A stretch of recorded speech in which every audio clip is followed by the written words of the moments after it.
கடந்த மாதம் நம்ம அறியாத ஆலயங்கள் பக்கத்தின் சார்பாக பார்த்தீங்கன்னா 2 பசங்களுக்கு பார்த்தீங்கன்னா நம்ம வந்து கல்வி கட்டணம் வந்து செலுத்தியிருந்தோம்.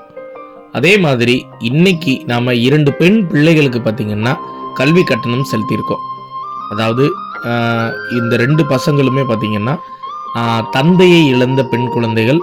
அவங்க அம்மா பார்த்தீங்கன்னா எங்கே வேலை பார்க்குறாங்கன்னா பட்டாசு ஆலையில் தினக்கூலியாக தான் வேலை பார்க்குறாங்க. அவங்களுக்கு தான் நம்ம இன்னைக்கு வந்து கல்வி கட்டணம் வந்து செலுத்தியிருக்கோம். இன்னைக்கு அதாவது இந்த வருடத்தில் பார்த்தீங்கன்னா 4 பேருக்கு வந்து நம்ம கல்வி கட்டணம் செலுத்தியிருக்கோம். அடுத்த வருடம் இதை வந்து 40 பேருக்கு செலுத்தணும் அப்படின்றது தான் எங்களோட ஒரு இலக்காகவே இருக்குது.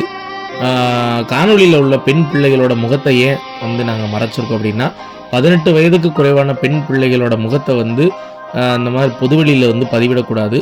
அது வந்து சட்டப்படி வந்து அது ஒரு குற்றம். அதனால தான் அந்த மாதிரி பண்ணியிருக்கோம். தொடர்ந்து எங்களோட பயணம் பண்ணுங்க, எங்களுக்கு சப்போர்ட்டாக இருங்க. நிறைய நல்ல விஷயங்களை பண்ணுறதுக்கு நாங்கள் காத்துக்கிட்டு இருக்கோம்.